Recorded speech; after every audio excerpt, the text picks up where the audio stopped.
Thanks so much for having us here, and thank you for coming out on a Saturday and supporting Litquake. I'm going to read you a short scene, and all you need to know, I basically loosely disguised my psychological journey going through all the steps of forgiveness that took me 15 years, going from anger, denial, all those things, to the point where I was finally able to acknowledge that I needed to acknowledge this man who had taken so much from me when I was 22 years old. So all you need to know here is that there's a little boy, his name is Eli Yoder, he's the narrator in this book, and he feels, he's terrified that his father has found out that he has stolen a camera.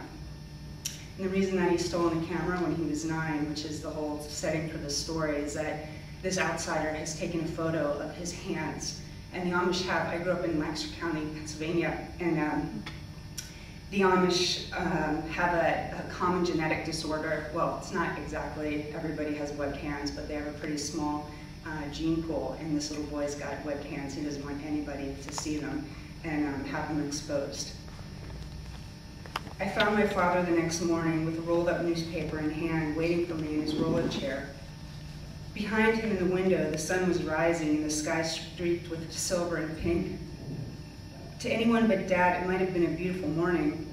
He drummed the table with tar-blackened thumbs and snapped a pink rubber band around the newspaper. "Sit down, Eli." I sat.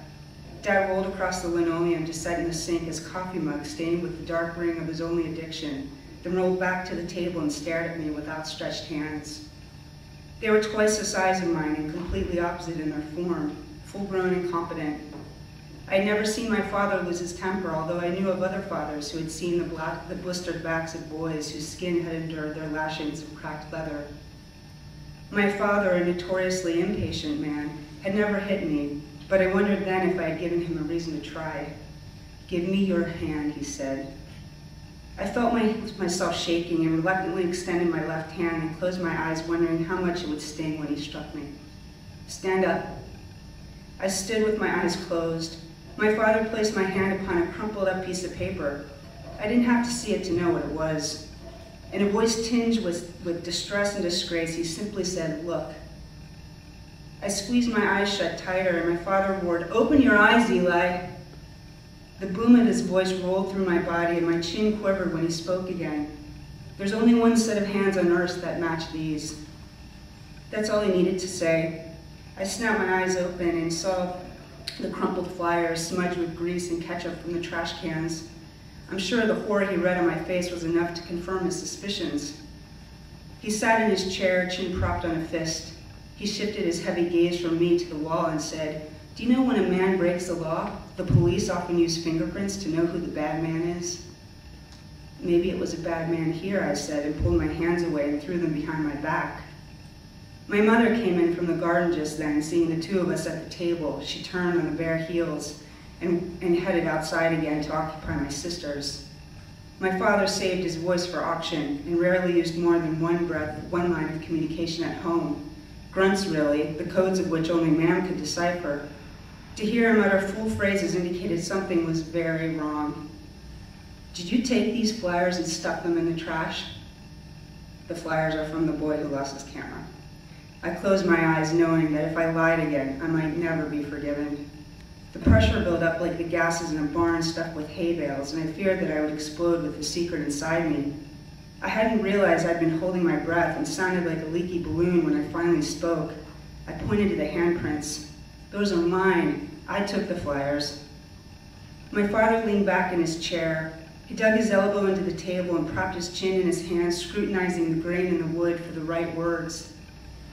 "It is not your turn to determine the value of things," he said, even though I had never imagined he would teach me. We had never spoken about me learning how to assess things for market, and had never expressed any interest in it, hoping he would never ask. It seemed scary to me to have so many people depending on you to sell their junk. I had hoped he would teach Ruth instead. She liked auctions and could speak English well and fast. No girls in her family had been auctioneers. Ruth had wanted to be the first.